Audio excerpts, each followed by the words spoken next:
नमस्कार दोस्तों, कैसे हैं आप सभी। स्वागत है आप सभी का सजी स्टडी हब के इस यूट्यूब चैनल पर। दोस्तों, आज की यह वीडियो में आप सभी को एक प्रेरक पंक्ति के साथ स्टार्ट करना चाहूँगा। पंक्तियाँ कुछ इस प्रकार हैं। ज़िंदगी 2 दिन की है दोस्तों, ज़िंदगी 2 दिन की है। एक दिन आपके हक़ में है और एक दिन आपके ख़िलाफ़।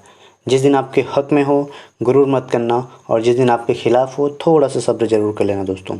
ऐसा मैं इसलिए कह रहा हूँ क्योंकि बहुत सारे हमारे दोस्त ऐसे हैं जिन्हें अब तक किसी भी परीक्षाओं में सफलता नहीं मिल पाई है दोस्तों। उन्हें हारने की या हार मानने की ज़रूरत नहीं है।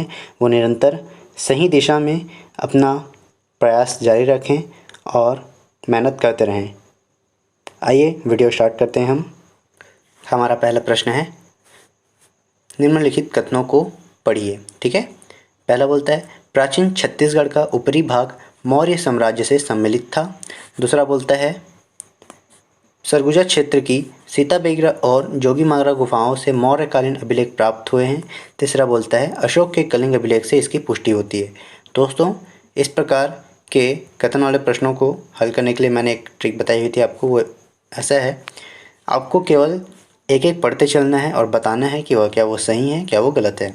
तो पहला पढ़ते हैं, प्राचीन छत्तीसगढ़, क्या ये सही था हमारा? हाँ, ये सही था।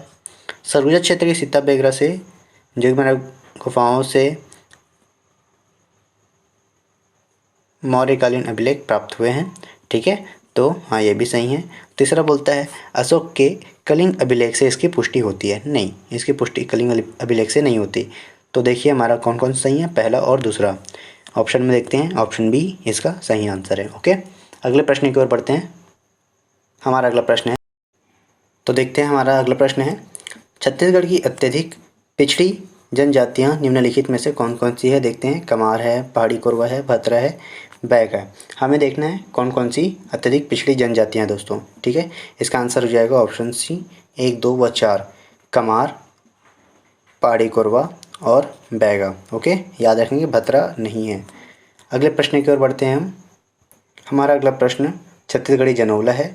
देखते हैं, तारे के लिए छत्तीसगढ़ी में जनौला इंगित करता है, किसके लिए कर रहा है?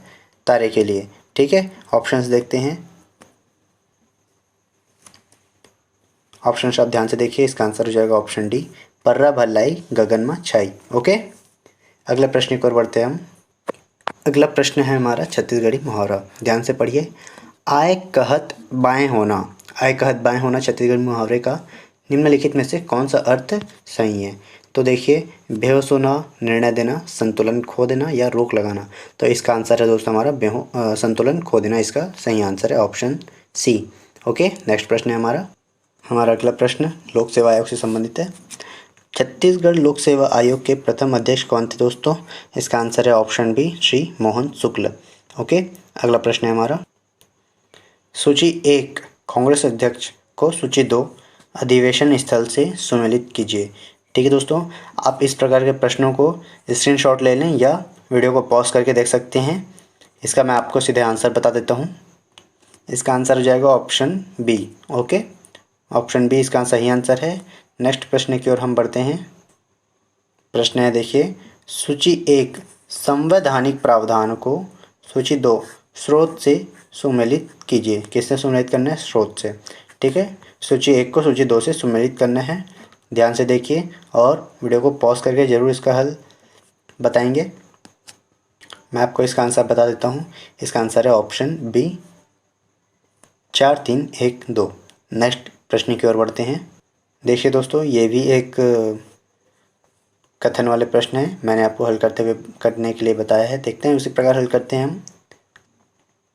निम्नलिखित में से कौन से लक्षण सिंधु सभ्यता के लोगों का सही चित्रण करता है? उनके विशाल महल और मंदिर होते थे। सिंधु सभ्यता वालों के तो ऐसे विशाल महल और मंदिर नहीं होते थे, मैंने भी नहीं पढ़े हैं। वे देवियों और देवताओं दोनों की पूजा करते थे। हाँ, दोनों की पूजा करते थे। वे युद्ध में घोड़ों द्वारा खींचे जाने वाले रथों का प्रयोग करते थे। ऐसा तो नहीं है। ठीक है, तो देखिए इसमें से कौन सा आंसर हमारा सही है? केवल 2, तो केवल 2 सही हो जाएगा दोस्तों। इस प्रकार आप जो सही हैं उसे क्रमानुसार लाइन से पढ़ते चलेंगे, जो गलत है उसे गलत, और आपको अंत में आंसर सही पता चल जाएगा। अगले प्रश्न की ओर बढ़ते हैं हम। हमारा अगला प्रश्न है कथन ए, जैन धर्म के अहिंसा पर बल ने कृषकों को जैन धर्म अपनाने से रोका। कथन आर, कृषि में कीटों व कीड़ों की हत्या होना शामिल है। देखिए आपको इसमें से कौन सा कथन सही लग रहा है, option a, b, c, d में से। ठीक है, मैं आपको इसका सही आंसर बता देता हूँ। इसका आंसर है ऑप्शन ए। कथन ए और आर दोनों सही हैं। आर ए की सही व्याख्या करता है दोस्तों। ठीक है, आर ए की सही व्याख्या करता है। अगला प्रश्न की ओर बढ़ते हैं हम।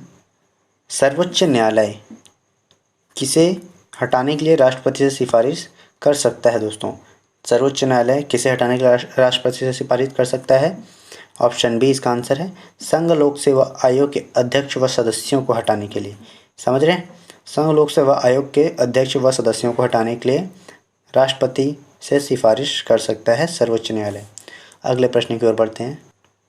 निम्नलिखित में से कौन सा कथन सत्य नहीं है? ठीक है, एक एक कथन देखते चलिए। अच्छा, एक बात और, इस प्रकार के प्रश्न में स्टूडेंट जो हैं वो अक्सर कंफ्यूज हो जाते हैं, और वो इसलिए क्योंकि वो प्रश्न पूरा नहीं पढ़े रहते हैं। वे पढ़ते हैं निम्न में लिखित में से कौन सा कथन सत्य है। ऐसा हड़बड़ी में ना पढ़े दोस्तों, आराम से पढ़ें। देखिए अंत में क्या लिखा है, सत्य नहीं है। ठीक है, सत्य नहीं है वो हमारा ऑप्शन में आंसर सत्य है ना। समझ आया, जो सत्य नहीं है वो हमारे लिए सही है। ये देखते हैं, महानदी का उद्गम स्थल छत्तीसगढ़ में, हाँ ये भी है। गोदावरी का उद्गम महाराष्ट्र में है, याद कीजिए याद कीजिए याद कीजिए, हाँ महाराष्ट्र में है। कावेरी का उद्गम आंध्र प्रदेश में है, क्या कावेरी का उद्गम आंध्र प्रदेश में है? नहीं। डी देखते हैं, ताप्ती का उद्गम मध्य प्रदेश में है, हाँ ताप्ती का उद्गम मध्य प्रदेश में है। तो देखिए कौन सा कथन सत्य नहीं है यहाँ पे, कावेरी का उद्गम आंध्र प्रदेश में है। ठीक है, ये कथन सत्य नहीं है, तो ये आंसर राइट हो जाएगा।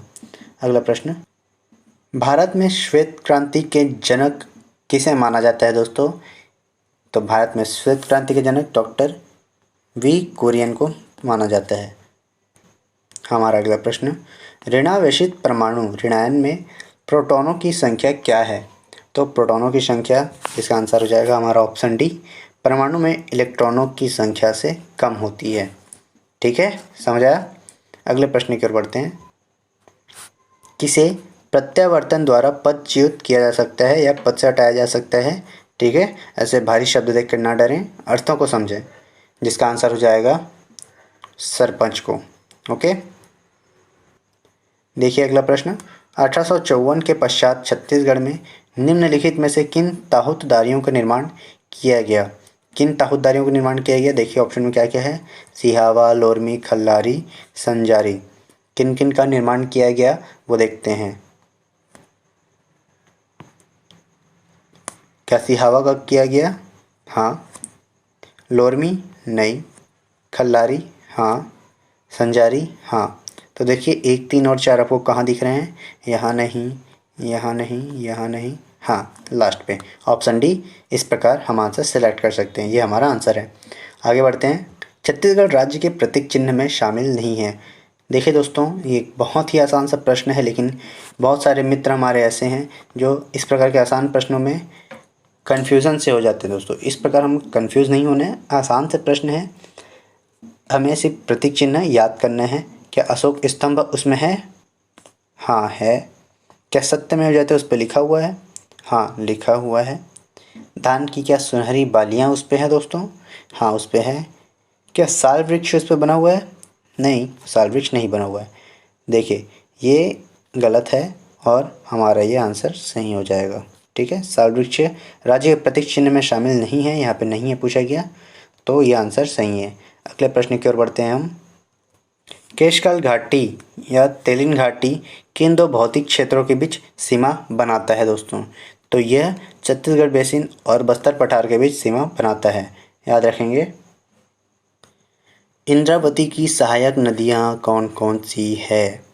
ये बहुत ही इम्पोर्टेंट प्रश्न है दोस्तों, नदी से संबंधित। देखिए बोर्डिंग, नारंगी, कोटरी, गुडरा इसकी सहायक नदियाँ हैं। ठीक है, बोर्डिंग, नारंगी, कोटरी, गुडरा इसकी सहायक नदियाँ हैं दोस्तों। आंसर याद रखेंगे ऑप्शन ए। अगले प्रश्न की ओर बढ़ते हैं। 19वां प्रश्न, सूची 1 को सूची 2 से सुमेलित कीजिए। सूची 1 और सूची 2 आपको दिख रहा है सामने। आपको सही आंसर बताना है। वीडियो पॉज करके ध्यान से देख सकते हैं। मैं आपको सीधे आंसर पे ले चलता हूँ। इसका आंसर हो जाएगा ऑप्शन बी, 3, 4, 1, 2 इसका सही आंसर है। हमारा अगला और आज का अंतिम प्रश्न है। सूची 1 को सूची 2 से सम्मिलित कीजिए। देखिए सूची 1 क्या कहता है, सूची 2 किससे संबंधित है। ठीक है, इसका आप वीडियो पॉज करके देख सकते हैं जल्दी से। मैं आपको सीधे आंसर पे ले चलता हूँ। इसका आंसर हो जाएगा 1, 2, 3, 4 इसका सही आंसर है। संवैधानिक प्रमुख कौन होता है, राज्यपाल। कार्यकारी प्रमुख कौन होता है, मुख्यमंत्री। विधायी प्रमुख विधानसभा अध्यक्ष। और नौकरशाही प्रमुख से आशय है मुख्य सचिव से। दोस्तों इस प्रकार आप प्रश्नों को हल करते रहिए। आपको एग्ज़ाम के लिए all the very best of luck. मिलते हैं नेक्स्ट वीडियो में। तब तक के लिए चैनल पे बने रहिए। जो चैनल पे नए हैं सब्सक्राइब करें और अपने फ्रेंड्स को भी शेयर करें।